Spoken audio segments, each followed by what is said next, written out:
suka duka silih berganti. Siapakah di antara kita yang karena kekhawatirannya dapat menambahkan sehasta pada jalan hidupnya? Apapun yang terjadi di dalam kehidupan ini, Bapak Ibu Saudara, kita tetap mengimani bahwa Tuhan tak pernah meninggalkan kita. Bahkan sehelai rambut kita jatuh pun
mana tidak ada seorang pun yang dapat bekerja. Amin.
Sebagai satu bagian di mana kita menyatakan pekerjaan Tuhan, sehingga saudara-saudara kita boleh mengalami shalom, dan lebih daripada itu mereka juga boleh mengalami keselamatan akan jiwanya.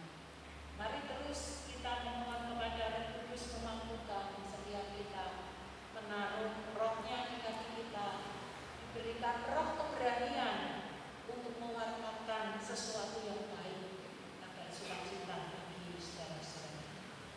Dan juga kita sudah memulai memasuki pemilihan penatua dan diaken. Bapak Ibu dan Saudara, saya mengajak Bapak Ibu untuk terus membawa ke dalam doa, agar ketika nanti proses itu berjalan dan saat pemilihan, Tuhan benar-benar pilihkan orang-orang yang hatinya melekat kepada Tuhan, melayani Tuhan dengan segenap hati lewat pelayanan di penatua dan diaken. Dan ketika mereka hatinya sungguh-sungguh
ini untuk perjuangan.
Injil Yohanes pasal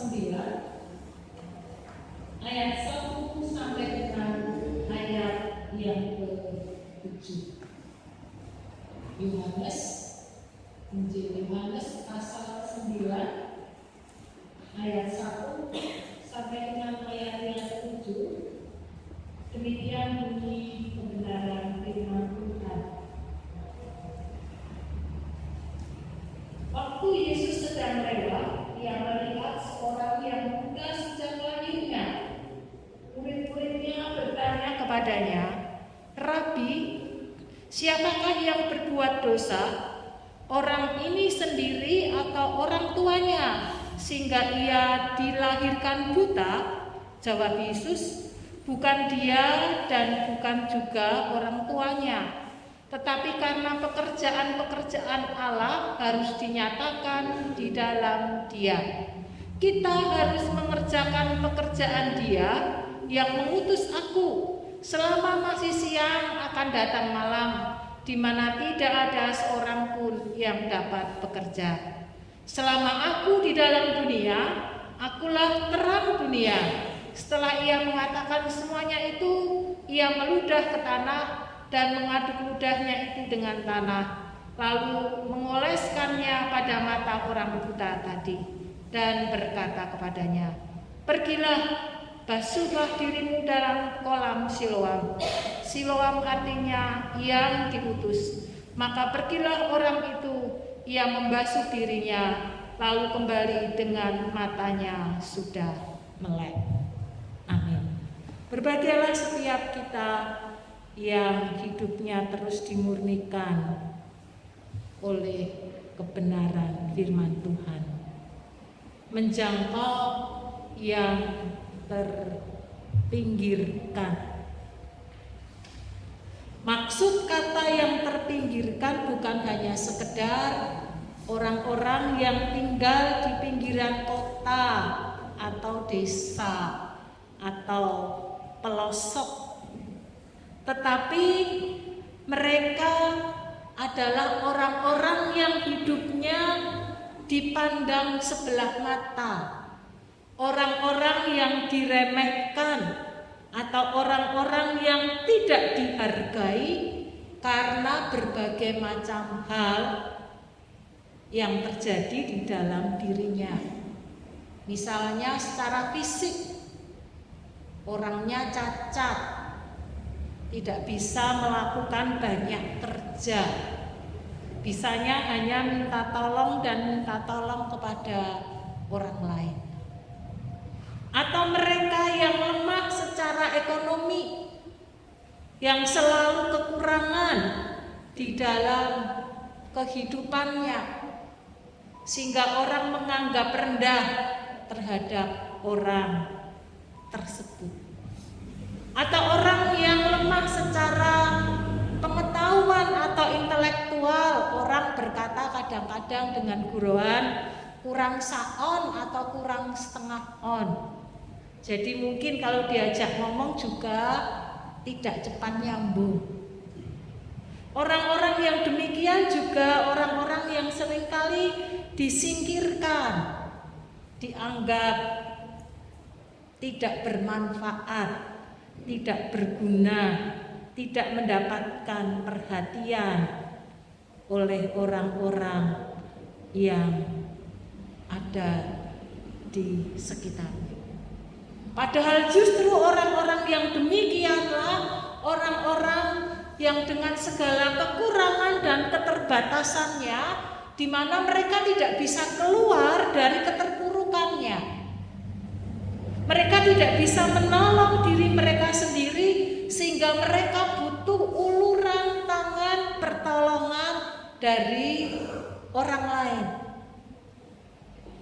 Dan di dalam hatinya ia berpengharapan bahwa ada orang-orang yang dipakai oleh Tuhan untuk menolong dia, melepaskan dia dari kuk yang membelenggu akan dirinya. Bagaimana kita bisa menjumpai orang-orang yang demikian? Maka kita harus keluar dari zona nyaman kita. Kita harus keluar dari rumah kita. Kita harus keluar dari gedung gereja. Baru kita bisa melihat secara real mata jasmani dan mata rohani, sehingga hati kita akan tergerak di dalamnya untuk melakukan akan hal itu. Bapak, Ibu, dan Saudara, beberapa waktu yang lalu, sekitar mungkin 1,5 tahun, kita bersama-sama ibadah online. Firman Tuhan sudah disiapkan, pujian sudah disiapkan, direkam, lalu diserahkan ke jemaat, dan jemaat dapat beribadah bersama-sama dengan keluarganya di rumah mereka masing-masing. Selama beberapa waktu kita beribadah online, lalu kita akan bandingkan dengan ketika kita sudah mulai ibadah onsite seperti ini.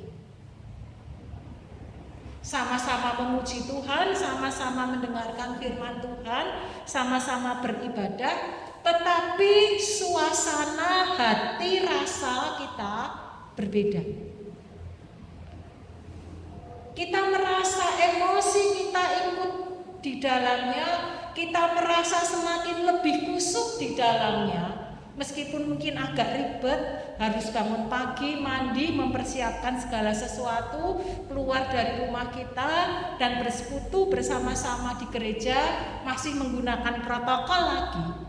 Tetapi kita merasa bahwa disitulah kita merasakan akan hadirat Tuhan. Kita merasakan lebih kusuk, lebih serius ketika kita bersama-sama beribadah secara onsite, tatap muka di gedung gereja. Demikian juga di dalam kehidupan kita. Kalau kita hanya sekedar di rumah melihat informasi di luar lewat internet, lewat grup WA, lewat berita-berita yang ada, dan kita mencoba membaca, kita mencoba melihat, maka akan beda kalau kita terjun langsung di lapangan. Rasa empati kita akan berbeda ketika kita ada sendiri di lokasi itu dibandingkan hanya sekedar kita mendengar berita atau cerita dari orang-orang yang ada di sekitar kita.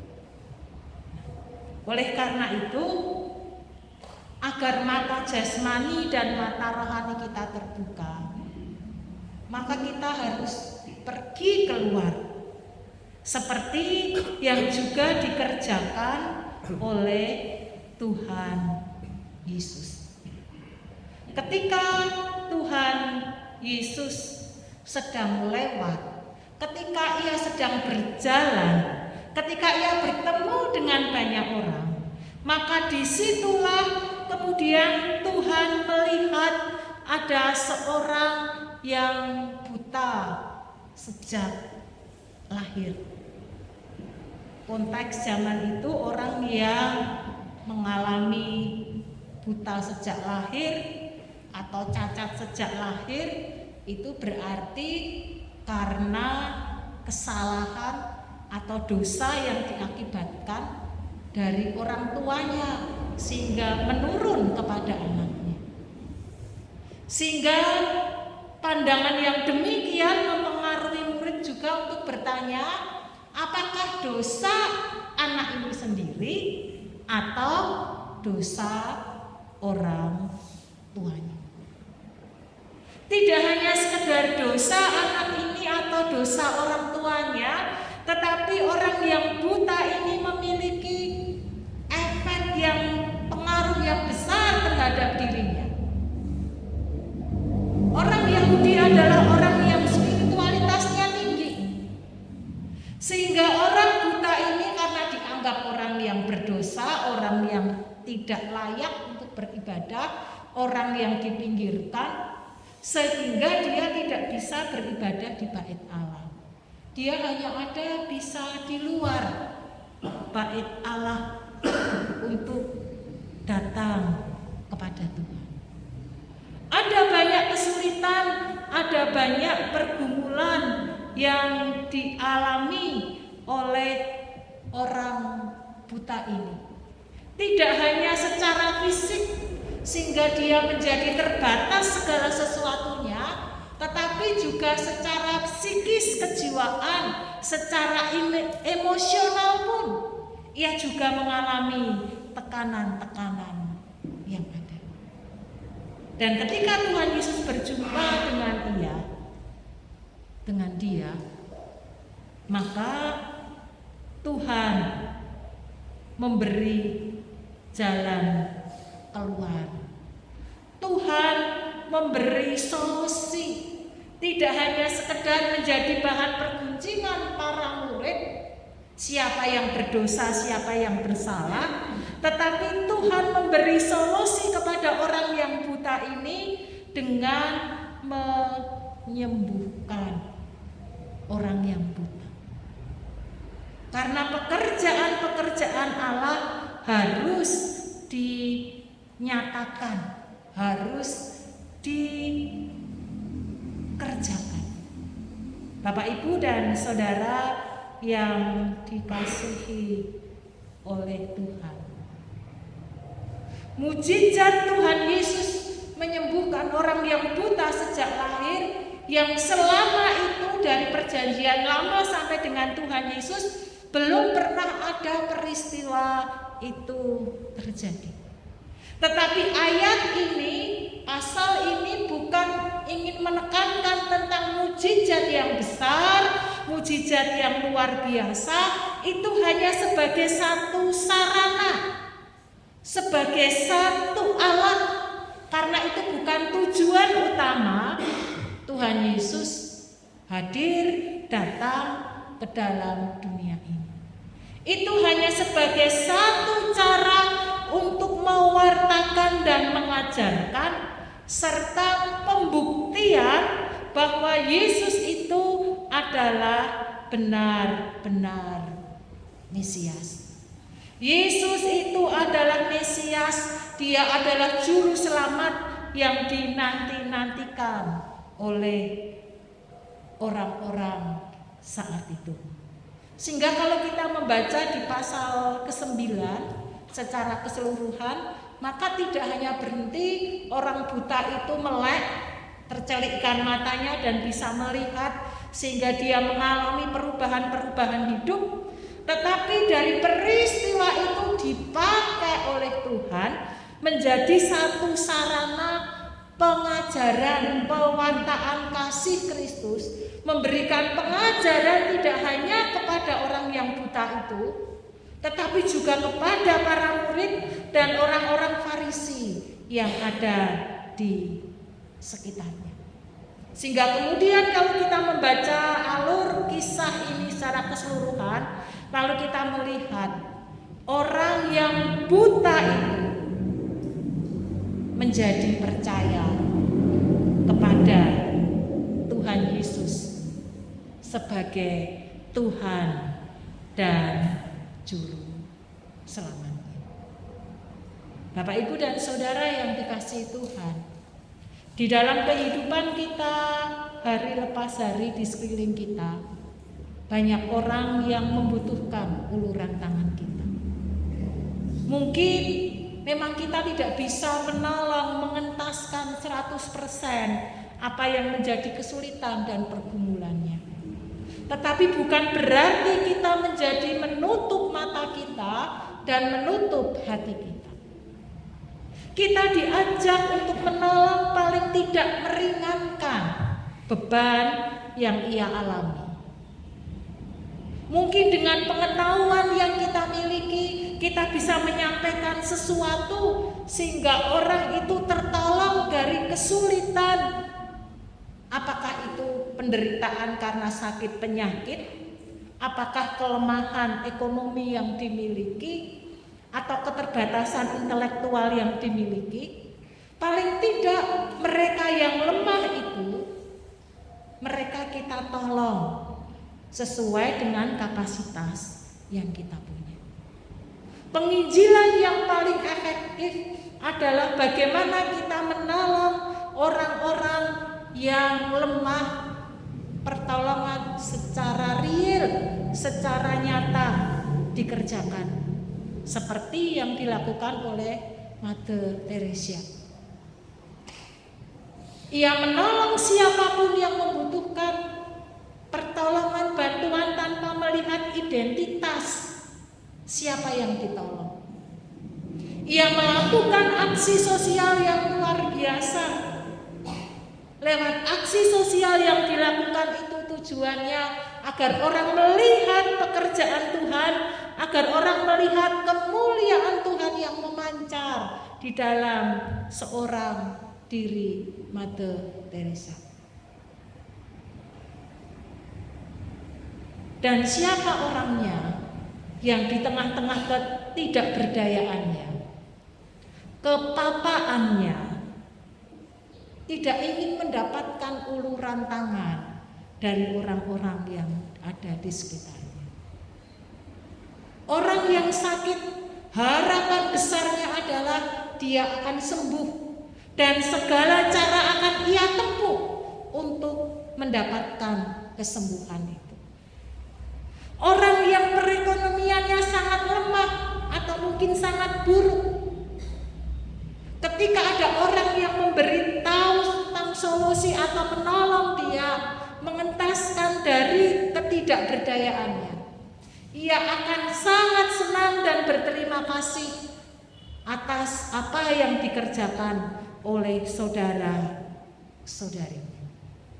Dan ketika ia mengalami sesuatu yang real, sesuatu yang nyata, uluran tangan dari orang-orang yang ada di sekitarnya, maka Bapak, Ibu, dan Saudara jangan berhenti hanya sampai di situ. Kalau kita melakukannya berhenti sampai di situ, maka tidak ada bedanya dengan aksi sosial di luar. Tetapi mari kita belajar seperti Kristus. Itu menjadi satu sarana, menjadi satu wadah agar orang dapat melihat, merasakan, dan kemudian percaya kepada Kristus di dalam kehidupannya. Dimulai dari sesuatu yang sederhana, dimulai dari sesuatu yang nyata, yang real, yang bisa dirasakan, dan kemudian akan berkelanjutan membangun imannya. Semakin ia akan percaya kepada Tuhan.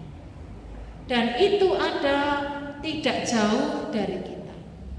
Tidak perlu kita harus pergi dengan melakukan perjalanan jauh atau keluar pulau, tetapi itu ada di sekitar kita dan di sekeliling kita.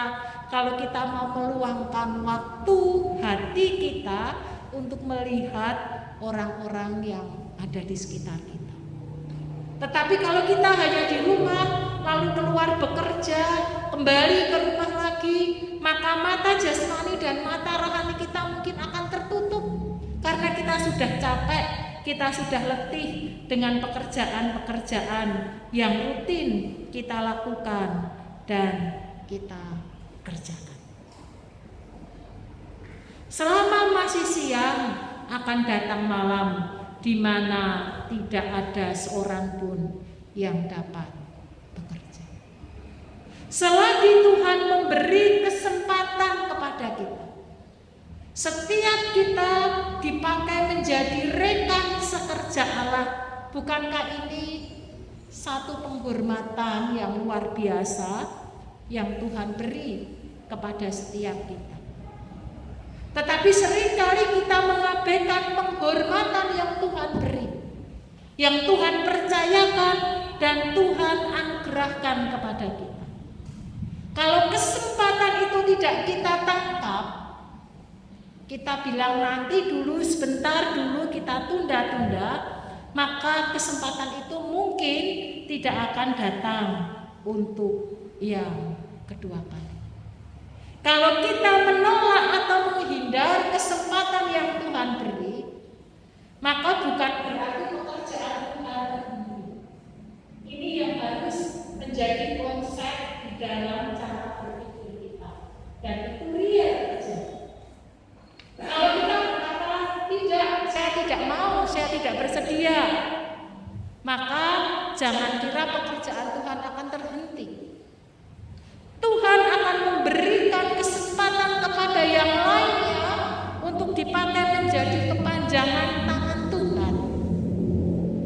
Jadi kalau hari ini kita digerakkan untuk mengulurkan, memberi satu cangkir atau satu piring makan kepada orang lain yang saat itu kita tahu membutuhkan, lalu kita menundanya, bukan berarti orang yang kelaparan itu akan mati.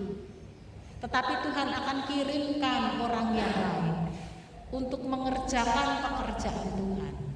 Sehingga berkat yang Tuhan sediakan, maka Tuhan juga akan berikan kepada orang lain yang dengan penuh setia dan kerelaan mengerjakan pekerjaan yang Tuhan percayakan. Oleh sebab itu, kalau Tuhan memberi kesempatan kepada setiap kita, mari kita menyambutnya dengan antusias. Kesembuhan orang yang buta sejak lahir, kita melihat juga ada bagian di mana ia ikut berkontribusi di dalamnya. Apa kontribusi di tengah-tengah keterbatasan dan ketidakberdayaan? Ketika Tuhan mengambil tanah lalu dicampur dengan ludahnya, dioleskan ke mata orang itu. Lalu Tuhan berkata, pergilah ke Siloam, ke kolam Siloam, lalu cuci matamu. Bapak, Ibu, dan Saudara, Tuhan bisa saja berkata, celiklah matamu, maka orang itu akan bisa melihat secara instan, orang itu bisa melihat dengan baik. Atau Tuhan cukup meniup matanya, lalu matanya menjadi terbuka dan ia bisa melihat dengan terang. Tetapi mengapa Tuhan menggunakan proses yang demikian? Mengapa Tuhan harus menyuruh orang itu untuk mencuci matanya di kolam Siloam? Inilah proses di mana orang yang buta itu menunjukkan satu keyakinannya, satu imannya, bahwa ketika ia melakukan itu, maka ia akan menjadi sembuh lewat apa yang dikerjakan. Bukan air kolam itu yang membuat ia sembuh, bukan tanah dan air itu yang membuat ia sembuh, tetapi Kristus yang ia imani dan ia percayai itulah yang menyembuhkan dan menolong dia mengentaskan dari kesulitan yang ada.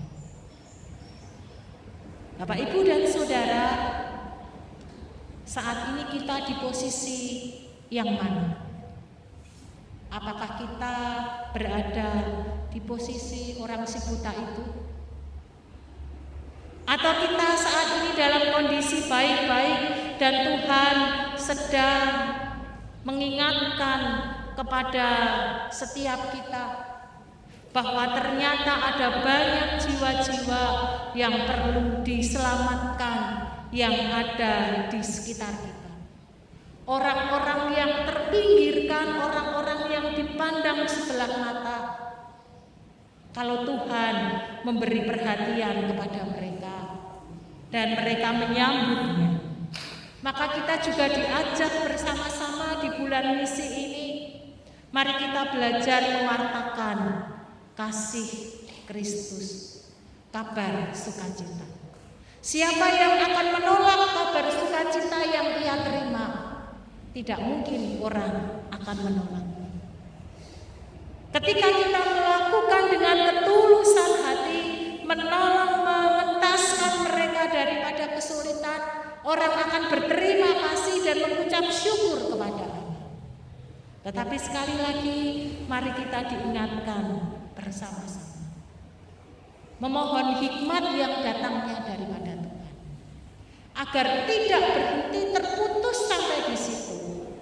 Tetapi mari kita dampingi, mari kita tolong, sehingga ia pun mengalami pertolongan Tuhan sebagai terang dunia, sebagai penerang di dalam kehidupannya, sehingga ia tidak hanya sekedar bisa melihat secara fisik, disembuhkan matanya, tetapi dia juga mengalami pembaharuan kehidupan kerohaniannya. Dia mengalami lawatan Tuhan, dia mengalami jamahan Tuhan di dalam kehidupannya. Setiap kita adalah rekan-rekan sekerja Tuhan. Dan Tuhan sedang mengajak setiap kita, orang-orang yang percaya.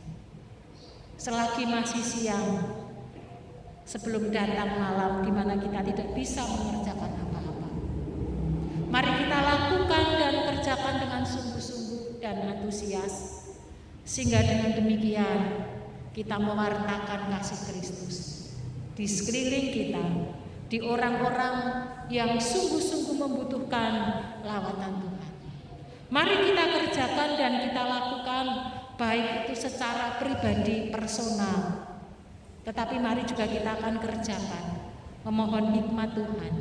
Kita lakukan secara bersama-sama komunitas jemaat di tempat ini, sehingga gaungnya, rasanya benar-benar bisa dirasakan oleh orang-orang di sekitar kita tentang Allah yang penuh kasih, Allah yang hadir, Allah yang adalah terang dunia, yang menerangi batin setiap manusia. Biarlah firman Tuhan pagi hari ini akan menolong kita. Kita yang sudah mendapatkan pencerahan, mendapatkan terang Kristus, tidak hanya fisik, tetapi juga roh kita. Biarlah itu kita bagikan kepada saudara-saudari kita, sehingga berkat yang kita terima, mereka pun juga merasakannya. Amin. Mari kita tundukkan kepala, kita datang kepada Tuhan. Terima kasih untuk sabda kebenaran firman, karena Tuhan mengingatkan kepada kami, orang-orang yang percaya pada Kristus, tidak hanya sekedar menjadi penikmat berkat untuk diri sendiri, tetapi sudah waktunya sebagai orang-orang yang percaya untuk membagikan berkat apa yang kami punya dan kami miliki kepada saudara-saudari kami yang terpinggirkan, saudara-saudari kami yang benar-benar membutuhkan uluran tangan Tuhan. Tuhan, taruh hikmat marifat-Mu kepada sidang jemaat-Mu. Kami percaya bahwa Engkau mengutus setiap kami dimanapun kami berada dan kami tinggal, di tempat kami masing-masing, di tetangga-tetangga kami. Mereka yang membutuhkan uluran dan sapaan kasih Kristus, mampukan kami untuk mengerjakannya.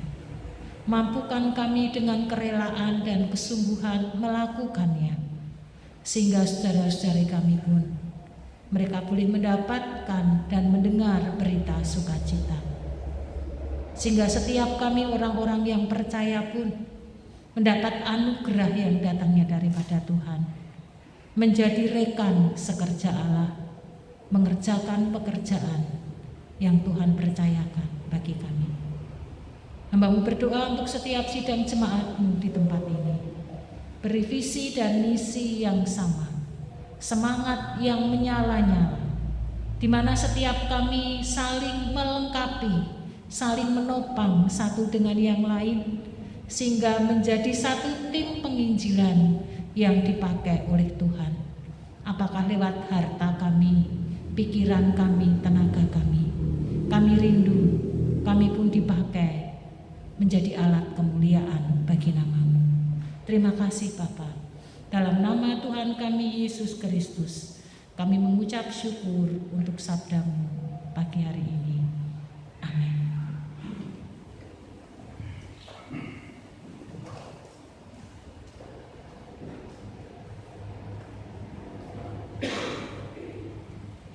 Firman Tuhan sudah sampai kepada kita. Pada hari ini kita akan bersembahyang kepada Tuhan. Bapak yang sudah bersedia,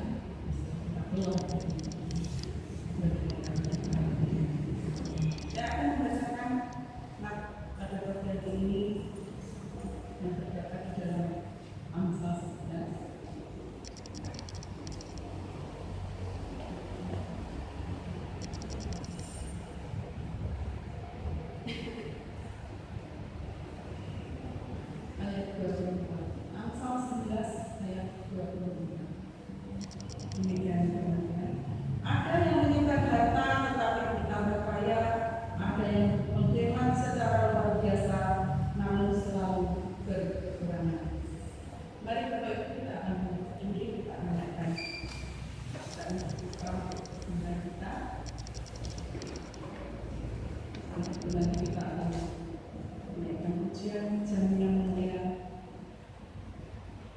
dari DPR 159. Mari kita bersama-sama. Setelah puji syukur kami naikkan kehadirat Tuhan dalam karena kasih dan anugerah Tuhan. Pada pagi hari ini kami boleh bersatu hati, kami boleh memuliakan kebesaran dan kemenangan Tuhan. Dan terima kasih Tuhan pada pagi hari ini kami boleh memberikan persembahan kami. Kiranya Tuhan akan memutuskan dan menyucikan persembahan kami. Berkati setiap tangan-tangan yang memberikan persembahan Tuhan, kiranya Tuhan juga akan memberkati. Bapak dan Saudara, kami mengucap syukur pada pagi hari ini kami boleh mendengarkan sabda kebenaran firman. Dalam firman yang sudah tertabur boleh menjadi pelajaran bagi kami, boleh menjadi pedoman di dalam kehidupan kami, kami menjadi pelaku-pelaku firman. Terima kasih Tuhan, kami menserahkan persembahan kami pada pagi hari ini hanya di dalam nama Tuhan Yesus. Amin. Silakan duduk. Kita akan naikkan satu pujian dan nyanyian.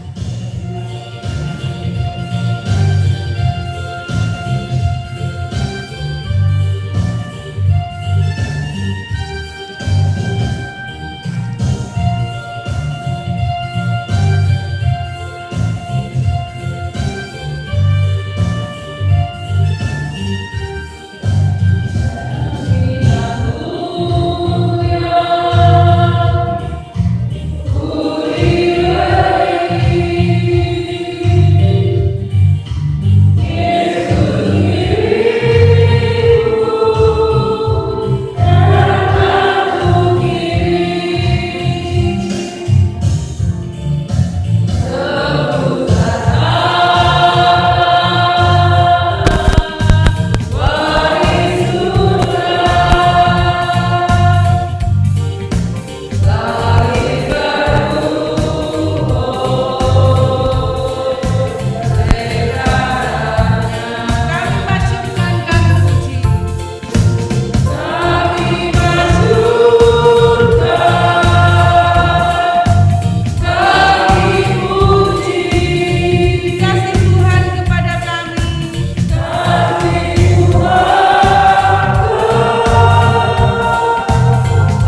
Bapa Surgawi, kami mengucap syukur karena cinta kasih-Mu.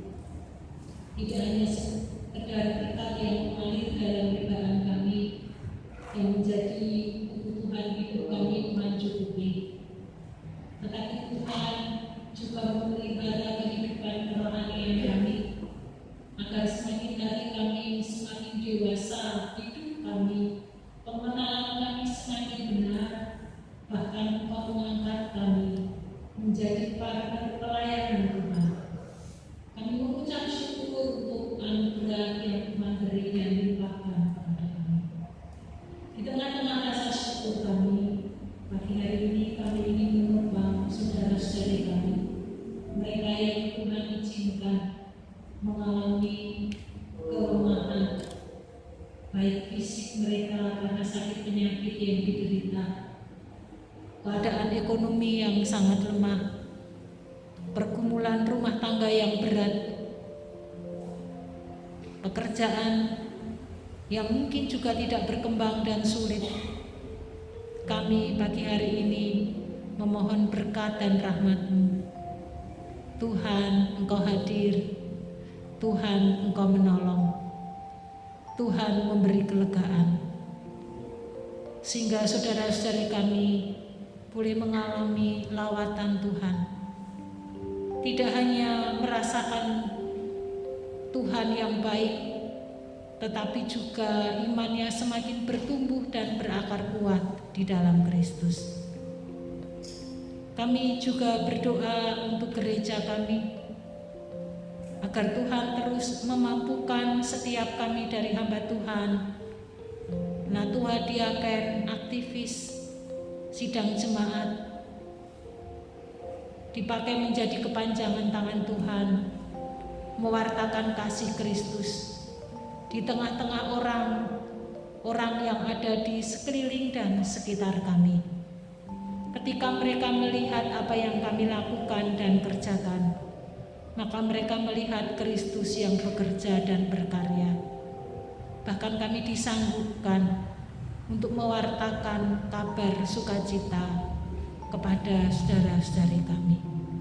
Kami rindu dipakai menjadi alat kemuliaan. Demikian juga lewat rancangan-rancangan program yang kami hendak lakukan bersama-sama di sepanjang tahun 2022 sampai dengan 2023. Kami menyerahkan ke dalam tangan kasih-Mu. Kami percaya ketika kami berjalan dan mengerjakan bersama dengan Tuhan, maka akan mengalami pimpinan dan tuntunan Tuhan dan dibuat menjadi berhasil. Tidak hanya sekedar menjadi berkat bagi sidang jemaat-Mu, di mana kami berhimpun dan bersekutu di dalamnya, tetapi juga akan menjadi saluran berkat dimanapun Tuhan kehendaki. Kami menyerahkan perjalanan gereja kami bersama dengan sidang jemaat-Mu ke dalam tangan kasih-Mu, dan kami ingin menyerahkan segala rancangan-rancangan kami ke dalam tangan anugerah-Mu. Berkat Tuhan menyertai gereja kami. Kami menyerahkan sinode ke dalam tangan kasih-Mu, di mana kami bernaung di dalamnya. Taruh hikmat-Mu agar BPH dapat mengerjakan bagian pelayanan yang Tuhan percayakan, menjadi kepanjangan Tuhan dari tangan GKMI, sehingga nama Tuhan dipermuliakan. Kami menyerahkan program yang besar untuk kegiatan MWC yang melibatkan tidak hanya GKMI, GITJ, dan JKI, tetapi juga gereja-gereja Mennonite di seluruh dunia ini. Kami menyerahkan ke dalam tangan kasih-Mu. Kami menyerahkan baik panitia secara keseluruhan maupun komisi-komisi yang mengadakan kegiatan dalam rangka kegiatan MWC ini ke dalam tangan kasih-Mu, baik Women Summit maupun Youth Summit ke dalam tangan Tuhan. Kami menyerahkan sepenuhnya ke dalam tangan Allah kami yang hidup. Kami menyerahkan bangsa dan negara kami ke dalam tangan kasih-Mu. Kami mengucap syukur keamanan, ketenteraman, ekonomi yang baik, presiden yang takut akan Tuhan dan mengasihi rakyatnya. Kami percaya itulah berkat yang Tuhan beri dan anugerahkan kepada kami sebagai satu bangsa yang dikasihi oleh Tuhan, dan mampukan kami menjadi terang dan garam bagi bangsa ini lewat karya yang kami lakukan di sekitar kami. Kami menyerahkan ke dalam tangan kasih-Mu. Di tengah-tengah kami menaikkan doa syafaat kami kepada Tuhan. Kami mohon berkat Tuhan limpahkan kepada Ibu Maya, Ibu Ayu Kadarwati, dan Ibu Mustika Manurung yang berulang tahun di minggu ini. Berkat Tuhan turun mengalir atasnya. Tambahkan pengenalan akan Tuhan, semakin dewasa di dalam pengiringan kepadamu.